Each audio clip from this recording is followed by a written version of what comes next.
నమస్కారం కిరణ్ టీవీ భక్తి ప్రేక్షకులకి స్వాగతం. నేను మీ గాయత్రి.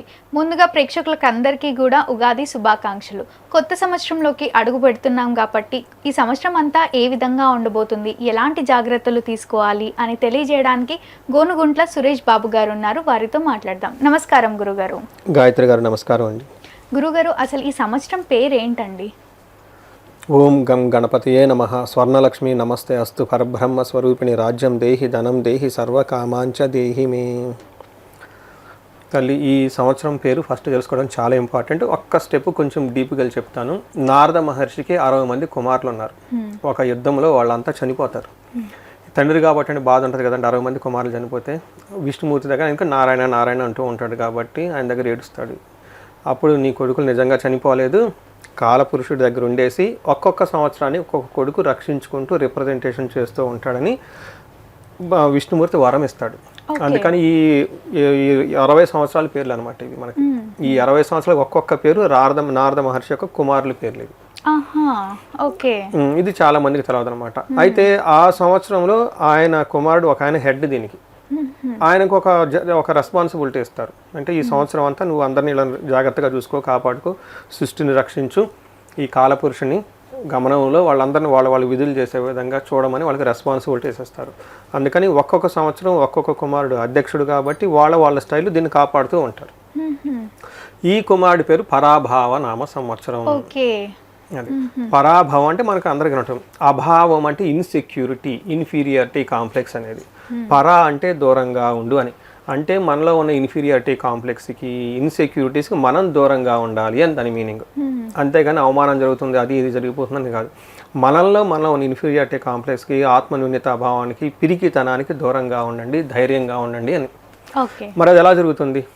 ఎప్పుడు మనిషి ధైర్యంగా ఉంటాడండి ఎప్పుడైతే ధర్మబద్ధంగా తనంతా తను ఒక పని చేసుకుంటూ వెళ్ళిపోతూ ఉంటాడో ధర్మో రక్షిత రక్షత, ఆ ధర్మం వాళ్ళని కాపాడుతుంది. అందుకని ఎప్పుడైతే ధర్మబద్ధంగా మన పని మనం చేసుకుంటామో ఎప్పుడు ఎవరికి భయపడడా మనిషి ధైర్యంగా ఉంటాడు. అందుకని ధైర్యలక్ష్మి వస్తుంది. ఎప్పుడైతే ధైర్యలక్ష్మి వస్తుందో సంతానలక్ష్మి, వరలక్ష్మి, అన్ని లక్ష్మి, ఐశ్వర్యాలకు అన్ని లక్ష్మిలు వచ్చేస్తూ ఉంటారు. ధనం కూడా వచ్చేస్తుంది. అందుకని మరి మనం ఎందుకు కొన్నిసార్లు మనం తెలుసో తెలవక ఇన్ఫీరియారిటీ కాంప్లెక్స్ గురవుతాం.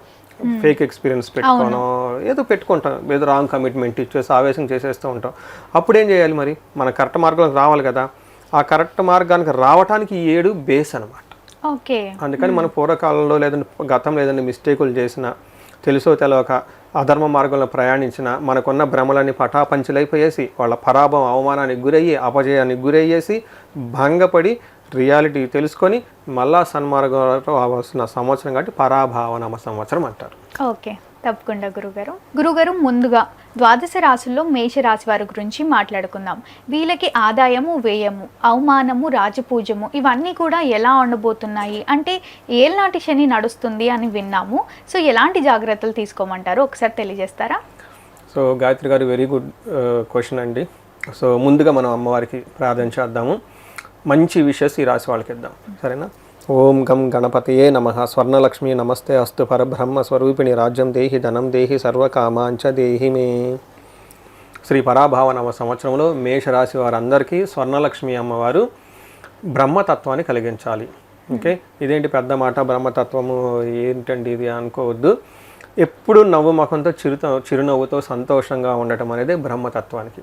కొన్నిసార్లు జీవితంలో మనం అనుకుని వెంటనే వచ్చేస్తాయి, కొన్నిసార్లు కష్టపడాలి, చాలా లేట్ అవుతుంది. కొన్నిసార్లు మనకు నచ్చిన దగ్గర ఉండొచ్చు, కొన్నిసార్లు దూరంగా ఉండొచ్చు. బట్ ఎట్లాంటి పరిస్థితుల్లో కూడా మనం ఎప్పుడు చిరునవ్వుతో హ్యాపీగా ఉండాలి. మన యొక్క స్మైల్ని ఎవరు తీసుకుపోకూడదు. ఓకే, మన యొక్క పీస్ ఆఫ్ మైండ్ ఎవరు తీసుకుపోకూడదు. అలా ఎప్పుడు మన దగ్గర నవ్వుతూ ఆనందభరితంగా ఉంటూ ప్రతిదాన్ని మనం శోభాయమానంగా ముందు చూడాలి. ప్రతిదాన్ని మనం పవిత్రంగా మనం చూడాలి ఫస్ట్. అంటే గ్రహస్థితిని బట్టి కూడా మన సిచ్యువేషన్స్ చేంజ్ అయిపోతూ ఉంటాయి కదా. ఖచ్చితంగా. సో గ్రహస్థితి కూడా ఏ విధంగా ఉంది ఈ రాశి వారికి చెప్పండి. సో ఈ యొక్క స్మైలీ నేచరు, దీన్ని ఎప్పుడు గ్రహాలు కానివ్వండి, వేరే వాళ్ళు కానివ్వండి ఇబ్బంది పెట్టినా మనం నవ్వుతూ హ్యాపీగా ఉండాలి. ఓకే, ఇది ఇలా ఉండగలిగిన ఒక మైండ్ సెట్ని బ్రహ్మతత్వం అంటారు. వేరే ఏం లేదు. బ్రహ్మ అంటే ఇంకెక్కడో 4 ముఖాలు, అది మన విజువలైజేషన్. మనలో మనం ఎప్పుడు ఆనందభరితంగా ఎలాంటి పరిస్థితుల్లో ఉండగలగటే బ్రహ్మతత్వం అంటే. అమ్మవారిని ఏమంటారంటే స్వర్ణలక్ష్మి అని పరబ్రహ్మ స్వరూపిణి అంటారు. అమ్మవారి స్వరూపం. అందుకని చిన్నపిల్లల నవ్వుల్లోనూ, ఓకే, పచ్చని పైరుల్లోనూ ఎప్పుడైతే మనకు ఖుషి హ్యాపీగా ఉంటే అక్కడ అమ్మవారు ఉంటారు. అందుకని ఫస్ట్ ఆ మైండ్ సెట్ మన అందరికి కావాలి. కొన్నిసార్లు నచ్చుతుంది, కొన్నిసార్లు నచ్చకపోతుంది. దానికి మనకి ఎందుకు టెన్షన్ పట్టడం. రెండోది స్వర్ణలక్ష్మి అమ్మవారు రాజ్యం దేహి. ప్రతి ఒక్కరికి ఒక మంచి పొజిషన్ ఉండాలి. వీళ్ళకి ఒక కమాండ్, ఒక స్పీచ్, ఒక పవర్, ఒక అథారిటీ, ఒక స్టామినా ఉండాలి మేషరాశి వాళ్ళు. అది మేషరాశి అంటే నార్మల్ రాశి కాదు కదండి. మేష they are in the fighting spirit కదా. మరి ఆ ఫైట్ చేసినందుకు వీళ్ళకి రాజ్యం కావాలి కదా. అందుకని స్వర్ణలక్ష్మి అమ్మవారు వీళ్ళకి ఫస్ట్ రాజ్యం కావాలని మనం కోరుకుందాం. రాజ్యం దేహి, ధనం దేహి. ఈ రాశి వాళ్ళకి విపరీతమైన ధనం ఉండాలి. ఎంత ధనం అంటే ఇంటి నిండా ధనమే ఉండాలి. అంటే వాళ్ళు అలా కోరుకుంటారా? అమ్మవారిని మనం కోరుకుంటున్నాం ఈ రాశి వాళ్ళకి అలా ఉండాలి. నౌ వీఆర్ డూయింగ్ ప్రార్థన. తర్వాత ఎలా ఉండదు చూద్దాం. ప్రతి ఒక్కళ్ళు కోరుకుంటారు ధనం కావాలని. ఆ రాశి వాళ్ళు పాపం ఏముంది, వాళ్ళ ఎందుకు అలా స్పెసిఫిక్ గా ఎవ్రీబడి కావాలి కదండి. కలియుగంలో ధనం ఇంపార్టెంట్. ధనం మూలం ఇదని జగత్ అంటారు కదా. లక్ష్మీదేవిని ప్రతి ఒక్కళ్ళు ఎందుకు పూజ, ధనం గురించే కదా. మనకి శ్రీ సూక్తంలో అనేది మనకు వేదాల్లో ఉంది. మహర్షులు మరి ఎందుకు పెట్టారు శ్రీ సూక్తం అని? వాళ్ళకు కూడా ధనం కావాల్సి వచ్చాయి కదా, లేకుంటే పెట్టుండేవాళ్ళు కదా. సో ధనం కావాలి, ధనం సంపాదించుకోవటం అనేది మనకి ఇట్స్ పార్ట్ ఆఫ్ హోలిస్టిక్ అనమాట. విష్ణు పత్ని అంటారు. అంటే ధర్మబద్ధంగా మనం ఉండాలి, ధర్మ కార్యాలు చేయాలంటే ధనం ఉండాలి కదా. అందుకని ఎప్పుడైనా విష్ణుమూర్తి పక్కన ధనం ఉంటుంది అనమాట. మరి ఈ రాశి వాళ్ళకి పరాభావన సంవత్సరంలో విపరీతంగా ధనం ఉండాలి మనం కోరుకుందాం. నేను ఎలా కోరుకుంటానంటే ఇంటి నిండా ధనం ఉండాలనుకుంటాను. తర్వాత ఆఫీస్కి పోతే ఆఫీస్లో కూడా ధనం ఉండాలని కోరుకుంటా. పొరపాటున ఎవరైనా శత్రువు ఇంటికి పోతే వీళ్ళ కాలు పుణ్యం అని, వీళ్ళ టంగ్ పవర్ అని, వాళ్ళ ఇంట్లో కూడా ధనం ఉండాలి. మనకి ఆఫీస్లో బ్యాగుల్లో వాటి నిండా ధనం ఉండాలి, బ్యాక్ ప్యాక్లో ధనం ఉండాలి. ఏదైనా పర్చేజ్ చేసుకుంటాం అనుకోండి, యూపీఐ వీటిలో వాటిలో కూడా ఎప్పుడు ఫుల్ ధనం ఉండాలి. అంటే ధనము లేదు అన్న ఫీలింగ్ కానీ, అవసరానికి ధనం ఉండకుండా కానీ వీళ్ళకుండా ఉండకూడదు. ఎప్పుడు ఎక్సెస్ మనీ ఉండాలి. మనం అలా కోరుకుందాం. అమ్మవారిని రాశి వాళ్ళకి అలా ఉందని ప్రార్థించాలి. నెక్స్ట్ ఇంకా ఉన్నాయి చాలా కోరికలు. నెక్స్ట్ సర్వకామార్థ సిద్ధి. అంతేకాదు వీళ్ళ మనసులో ఇది కావాలి అని అనుకుంటే తక్షణమే అది నెరవేరాలి. ఆన్ ది ఫ్రాక్షన్ ఆఫ్ సెకండ్లో నెరవేరిపోవాలి. అలా స్వర్ణలక్ష్మి అమ్మవారు వీళ్ళకి రాజ్యం, ధనం, సర్వకామాంచ సిద్ధి, బ్రహ్మ జ్ఞానం, బ్రహ్మతత్వం వీళ్ళకి ఉండాలని చెప్పేసి శ్రీ పరాభావ నామ సంవత్సరంలో అద్భుతంగా ఈ రాశి వాళ్ళు దూసుకుపోవాలని చెప్పేసి మనం కోరుకున్నాం. నెక్స్ట్ ఇది మనం బ్లెస్సింగ్స్. ఓకే, అమ్మవారి బ్లెస్సింగ్స్. ఇప్పుడు మీరు గ్రహస్థితి కోరుకుందాం. మనం జనరల్గా 4 గ్రహాలు చూసుకుంటూ ఉంటాం. అంటే గురువు, శని, రాహుకేతువులు చూస్తూ ఉంటారు. శని వీళ్ళకి ఏలినాటి శని యొక్క ప్రభావంతో ఉన్నారు. గురువు వీళ్ళకి 4వ స్థానంలో ఉన్నారు. ఇంకా రాహుకేతువులు వీళ్ళు వచ్చేటప్పుడు సింహరాశిలోను, కుంభరాశిలో ఉన్నారనమాట. ఈ యొక్క గ్రహస్థితిని బట్టి మనం చూసుకుంటే తర్వాత హోల్ ఇయర్లో ఇంకా వేరే వేరే పారామీటర్స్ మనం కన్సిడరేషన్ చేస్తే వీళ్ళకి ఆదాయం 11 అండి, వ్యయం 5 ఉంటుంది. తర్వాత రాజ్యపూజ్యం 2, అవమానం 4 ఉంటుంది. వీళ్ళ అదృష్టం ఏమంటేనండి, ఏలినాటి శని ఉన్నా కానీ ధన ప్రవాహం వీళ్ళకి బాగుందని మనం చెప్పుకోవచ్చు. తర్వాత గురువు కూడాను ఈ మేషరాశి వాళ్ళకి 4వ స్థానంలో వెళ్తున్నాడు. 3వ స్థానంలోంచి 4వ రాశి వరకు వెళ్తూ ఉన్నారు. గురువు వీళ్ళకి యావరేజ్గా ఉన్నారని చెప్పుకోవచ్చు. శని బాధలు పెట్టే పొజిషన్లో ఉన్నా కానీ విపరీత వేదాన్ని మనకి ప్లానెటరీ కాంబినేషన్లో ఉండటంతో ఎక్కువగా శని ప్రభావం వీళ్ళ మీద పడదు. అంటే ఓవరాల్గా చూసుకుంటే వీళ్ళకి ఒక తటస్థంగా ఉంటుంది. ఓకే, గురువు వచ్చేటప్పటికి వీళ్ళకి 11th హౌస్లో ఉండి అన్నిటిని సేఫ్ గార్డ్ చేస్తూ ఉంటారనమాట. శని అంత ఎక్కువ ఇబ్బందులు పెట్టట్లేదు. ఓవరాల్గా చూసుకుంటే ఒక తటస్థంగా నార్మల్గా వెళ్ళిపోతుందని మనం చెప్పుకోవచ్చు. అంటే ఏలినాటి శని టైంలో ఉండి ఇలా ఉండటం అంటే అది ఒక ఆస్ట్రాలజికల్గా ఒక మంచి ఇదని చెప్పుకోవాలి. జనరల్గా ఏలినాటి శని స్టార్ట్ అయిన తర్వాత ప్రాబ్లమ్స్ పెరుగుతూ ఉంటాయి అనమాట. బట్ వీళ్ళకి అంత ప్రాబ్లమ్స్ రావు అనమాట. అంటే నార్మల్గా ఏలినాటి శని అనగానే అందరు భయపెట్టిస్తూ ఉంటారు కదా, ఇలాంటి పరిహారం చేసుకోండి, అలాంటి పరిహారాలు చేసుకోండి అని మళ్ళీ సలహాలు కూడా ఇస్తూ ఉంటారు. కరెక్ట్ అండి, కరెక్ట్. అయితే ఇక్కడ శని ఏమవుతుందంటేనండి వేద అంటారు. అంటే శని ఇబ్బంది పెడుతున్నాడు ఎక్స్ పర్సన్ని. ఈ శని ఇబ్బంది పెట్టేటప్పుడు వేరే ఇంకొక గ్రహం వచ్చి అడ్డుపడిపోయింది. అప్పుడు ఏమైంది, ఈ గ్రహానికి ఫోకస్ అంతా పోతుంది, ఆ మనుషులకు పడదనమాట. అంటే ఏ గ్రహం అడ్డుపడుతుంది? వీళ్ళకి శనికి వచ్చేటప్పటికి గురు గ్రహం అడ్డుపడుతూ ఉందన్నమాట. గురుగ్రహం నార్మల్ గా మంచిదే అంటారు కదా. గురుగ్రహం మంచిది. అందుకని ఈ శనికి పరసనికి మధ్యలో గురుగ్రహం అడ్డు రావటంతో దాన్ని వేద అంటారనమాట. వేద అంటే అబ్స్ట్రక్షన్ తెలుగులో, ఇంగ్లీష్లో. అందుకని ఈ శని తన ప్రభావాన్ని పడకుండా వేరే గ్రహం వచ్చి అబ్స్ట్రక్ట్ చేయటాన్ని వేద అంటారు. అందుకని ఏలినాటి శని మీరు చెప్పిన విధంగా రైట్ అయినా కానీ ఆ యొక్క గ్రహం ప్రభావం అంతగా వీళ్ళ మీద పడదు అని చెప్తారు. అంటే గురువు ఇచ్చే ఫలితాలు అన్నీ కూడా ఏలినాటి శని రావడం వల్ల ఏలినాటి ఇచ్చే శని ఫలితాలు గురువు మీద పడతాయి అంటారా? అంటే మధ్యలో మనకి అబ్స్ట్రక్షన్ అంటారు. అంటే ఏమవుతుందంటే నేను ఇలా చూస్తూ ఉన్నాను కెమెరా కల్లా, మధ్యలో వేరే వాళ్ళు వస్తే ఆటంకం కదా, ఫోకస్ పడదు. అలానే మన శని పైన ఉంటారు కాబట్టి ఫోకస్ పడుతూ ఉంటుంది కదండి. ఆ ఫోకస్ పడకుండా కొన్ని కండిషన్స్ ఉంటాయి. వాళ్ళు కనపడిన ప్రతి ఒక్కళ్ళని ఇబ్బంది ఏం పెట్టండి. గ్రహాలు చాలా టర్మ్స్ అండ్ కండిషన్స్ ఉంటాయి అనమాట. ఇప్పుడు మనకి 30% డిస్కౌంట్ అనగానే కాదు, కండిషన్స్ అప్లై. అలానే శని ఏలినాటి శనంగానే ఇబ్బంది పెడతాడు, ఓకే పర్ఫెక్ట్, కానీ కండిషన్స్ ఉంటాయి పాపం ఆయనకు కూడా. అట్లానే ఆయన పక్కన నా పక్కన ఇల్లు ఉండకూడదు, నా ముందు ఇల్లు ఉండకూడదు, నాకు ఏ డిస్టర్బ్ వస్తుంది. ఇప్పుడు నేను మాట్లాడుతున్నాను, ఇక్కడ లైట్ అయిపోతే రాదు, యాంకర్ కరెక్ట్గా ఉండాలి, కెమెరామ్యాన్ కరెక్ట్గా ఉండాలి, ఏదో ఒకటి పోయినాక అయిపోతుంది. అది అన్నీ మనకు పర్ఫెక్ట్ ఎన్విరాన్మెంట్లో ఉన్నప్పుడు. అలానే ఈ శని 100% రెడీగా ఉన్నాడు ఇబ్బంది పడడానికి, కాకపోతే పాపం ఆయనకు కూడా ఏ ఇబ్బందులు ఉంటాయి. ఈ టైంలో మనం ఎస్కేప్ అవ్వకపోవచ్చు అనమాట. అందుకని ఈ రాశి వాళ్ళు లక్కీ రాశి అని నేను ఎందుకు అంటానంటే, శని వీళ్ళు రెడీగా ఇబ్బంది పడడానికి కూర్చొని ఉంటే వేరే వేరే కారణాలతో పాపం శని ఇబ్బందులు పడుతూ ఉన్నాడు అనమాట. ఇబ్బంది పడే శని వీళ్ళకి ఏమి ఇబ్బందులు చేస్తాడు చెప్పండి.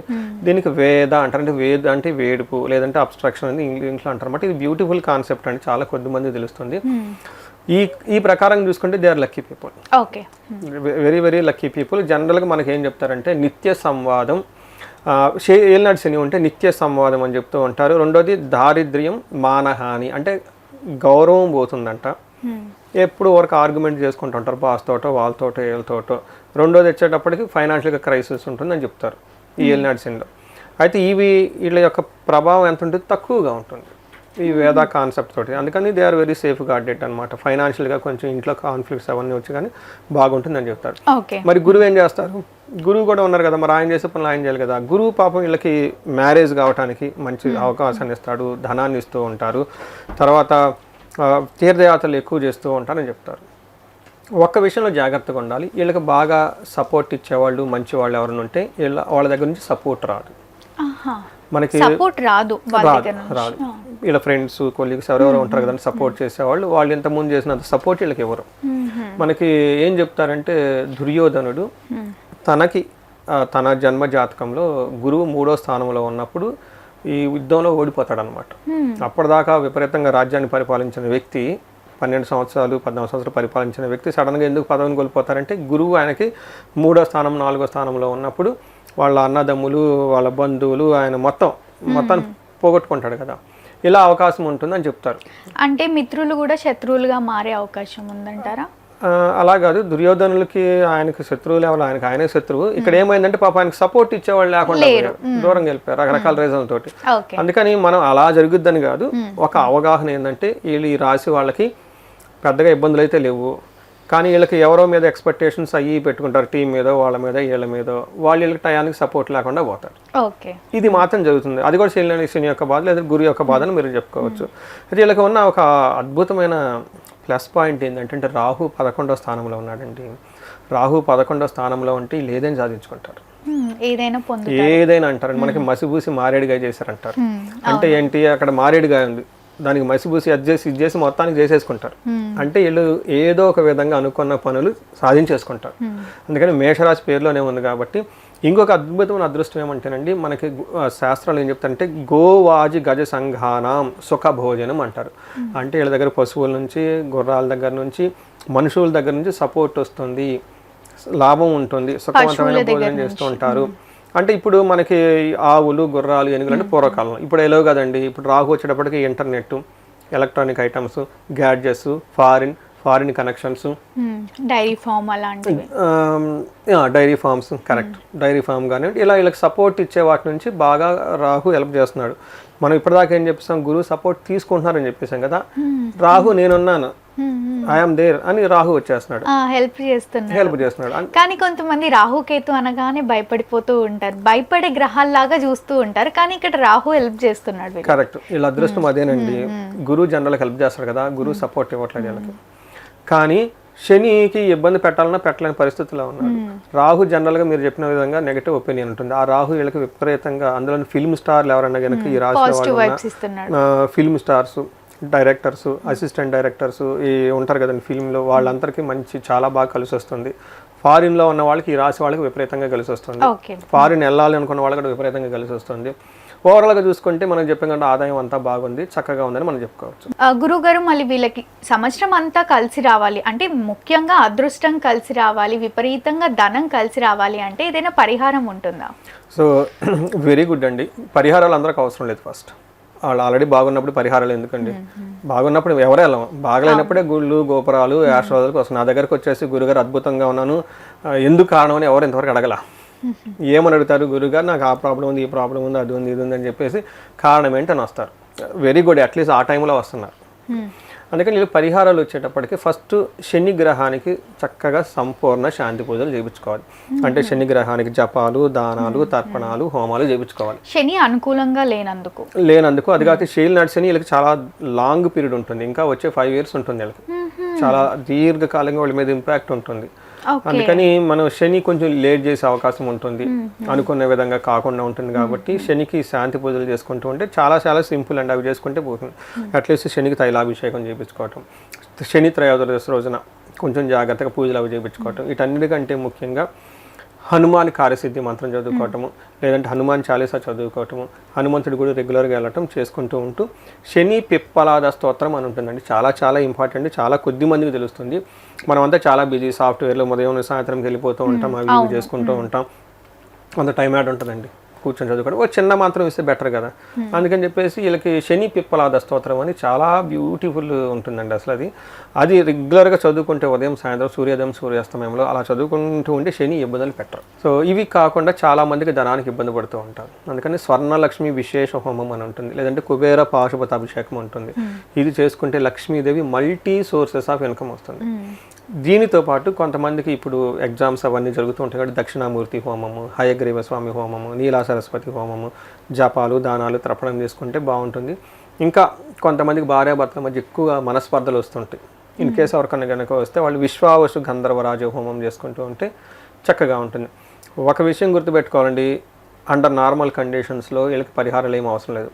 ఇన్ కేసు ఇలా కాకుండా మా పర్సనల్ లైఫ్లో ఇబ్బంది పడుతూ ఉన్నాం, జనరల్ కామెంట్స్ పెడతారు, మీరు ఆహా ఊహో అంటున్నారు, ఇక్కడ ఏం లేదు మాకు హిహి అని అందరు నవ్వుకుంటున్నారని కామెంట్లు అలా పెట్టేవాళ్ళు చాలా మంది. ఇన్ కేసు ఎవరికన్నా అనుకున్న పనులు కాకపోయినా ఇలా కాకుండా కొంచెం ఇబ్బందిగా ఉంది అనుకుంటే ఎక్కువగా సఫర్ అవ్వకుండా ఇమ్మీడియట్లీగా వాళ్ళు కన్సల్టేషన్ తీసుకుంటే వీటితో పాటు ఇంకా వాళ్ళ వ్యక్తిగత జీవితంలో దశాభుక్తులు బాగున్నాయా, శాపాలు ఉన్నాయా, ఏమైనా ఉన్నాయా, అవన్నీ క్రాస్ చెక్ చేసి తగు వాళ్ళకి ఇండివిజువలైజ్డ్ పరిష్కారాలు ఇస్తూ ఉంటే జీవితంలో 10 రెట్లు ముందుకెళ్ళే ఒక మంచి టైంలో ఇల్లున్నారని చెప్పుకోవచ్చండి. తప్పకుండా గురుగారు, ధన్యవాదాలు. నమస్తే అండి.